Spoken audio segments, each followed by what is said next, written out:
నేర్చుకోండి, లక్షల్లో సంపాదించండి. Quality thought Madhapur, Ameerpet, USA. వేరు కవితల్లో ఇవన్నీ ఉంటాయి. అంటే పలు పార్శ్వాలు పలు కోణాలు భిన్నమైన ఒక కోణాలు ఉంటాయి ప్రతి కవిలో.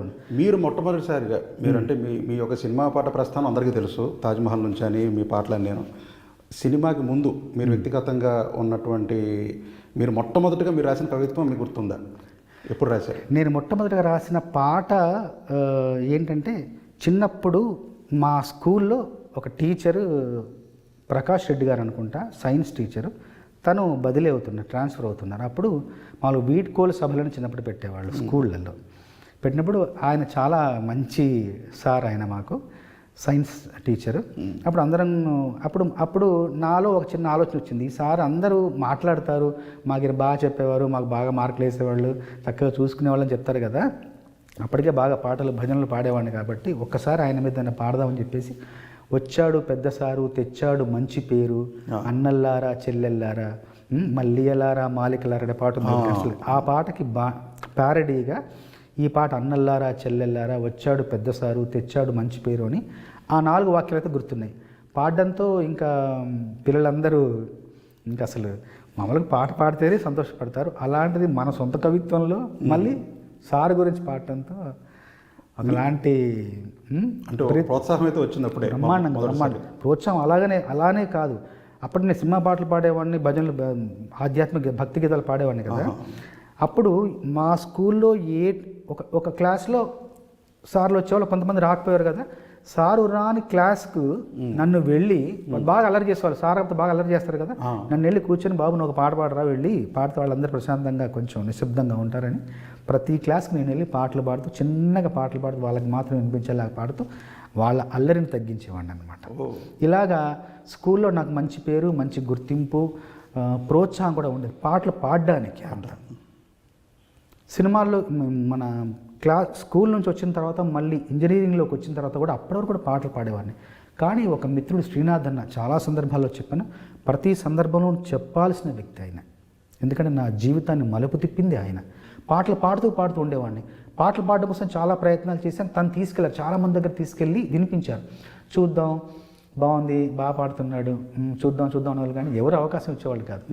చివరికి ఒకరోజు మీ ఇద్దరం కూర్చొని, అన్నా నేను కూర్చొని, తమ్ముడు ఏంటి పాడడానికి మనకు అవకాశాలు రావట్లేదు, కానీ మీరు పాడడానికి కొన్ని పాటలు రాస్తున్నారే, అది బాగుంది, మీరు రాసే విధానం, ఆ శైలి, అందులో భావం చాలా చక్కగా ఉంది, దీని మీద దృష్టి పెట్టండి అన్నాడు. కదా అని అన్న చెప్పాడని చెప్పేసి నేను ఇంటికి వెళ్ళి ఒక 10 పాటలు రాసుకున్నాను. కొన్ని సందర్భాలు ఊహించుకొని నాకు నేను రాసుకున్నాను. ఇక మళ్ళీ రెండో ప్రయాణం మొదలైపోయింది. ఏది? రచయితగా. మొదటిసారి గాయకుడిగా అయిపోయింది, అది విఫలమైపోయిన తర్వాత రచయితగా మళ్ళీ మొదలెట్టి ప్రయాణాన్ని మళ్ళీ అన్నతో కలిసి చాలామంది దగ్గరికి వెళ్తుంటే ముప్పలనేని శివగారి దగ్గరికి ఒకరోజు తీసుకెళ్తే పాట వినిపించాను, చాలా నచ్చింది. నువ్వు రేపు వస్తావంటే వస్తాను సార్ అన్నాను. వెళ్ళాను, తాజ్మహల్ కథ చెప్పారు, సందర్భాలు చెప్పారు, 4 పాటలు రాసుకున్న తర్వాత ఈ 4 పాటలు తీసుకుని రామానాయుడు గారి దగ్గరికి వెళ్ళాం. ఆయన విన్నారు, బాగున్నాయి అన్నారు. ఇప్పుడు ఇదంతా రిహార్సల్ అనమాట. అసలు ప్రదర్శన వచ్చింది రంగస్థలం మీద. ఏంటయ్యా అంటే, బాణీకి రాయాలి. అప్పటిదాకా మీకు అలవాటు లేదు, కానీ బాణీకి రాయాలి. ఇప్పుడు మీరు గతంలో రాశాను, ఇప్పుడు మల్లియలారా మాలికలారా రాసుకున్నాను. కానీ అంతకంటే నేను చేసిన కృషి చెప్తాను. 90 ఆ ప్రాంతంలోనే, 89-90 ప్రాంతంలోనే నేను వరంగల్లో 1 సంవత్సరం మా అన్నయ్య దగ్గర ఉన్నాను.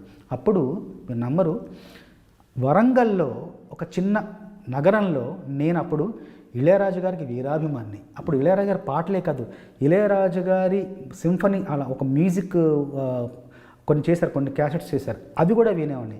How to name it, nothing but wind, messenger అని చెప్పేసి కొన్ని క్యాసెట్లు విన్నాను. కేవలం మ్యూజికే ఉంటుంది అందులో సాంగ్ ఆఫ్ సోల్ అని ఒక సాంగ్ ఉంది.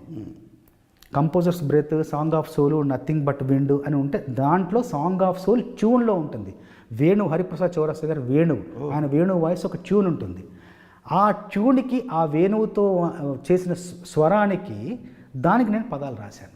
అప్పుడు 90లో రాసుకున్నాను. ఇళయరాజు గారి బాణికి రాసుకున్నాను. ఆ అనుభవం, ఆ ఇష్టం అదంతా ఉంది నా మనసులో. అందువల్ల ఇప్పుడు ఈ రంగస్థలం మీద నాయుడు గారు ఏమన్నారు, బాబు అంత బాగుంది కానీ మరి బాణికి ట్యూన్కి రాస్తావా అంటే, నాయుడు మన శివగారు రాస్తారండి, బ్రహ్మాండంగా రాస్తారు. నాది బాగా నమ్మకం, రాస్తారో లేదో తెలియదు కానీ రాస్తారని నమ్మకం. కుర్రోండి కదా, ఉత్సాహం చూసి భలే రాస్తాడు సార్ అనగానే సరే అని చెప్పేసి ట్యూన్ ఇవ్వండి సార్ అన్న. శ్రీలేఖ గారు ట్యూన్ ఇచ్చారు. చిన్న పిల్ల 13 ఏళ్ళు అప్పుడు శ్రీలేఖ, చిన్న అమ్మాయి. నేను చిన్నోడినే.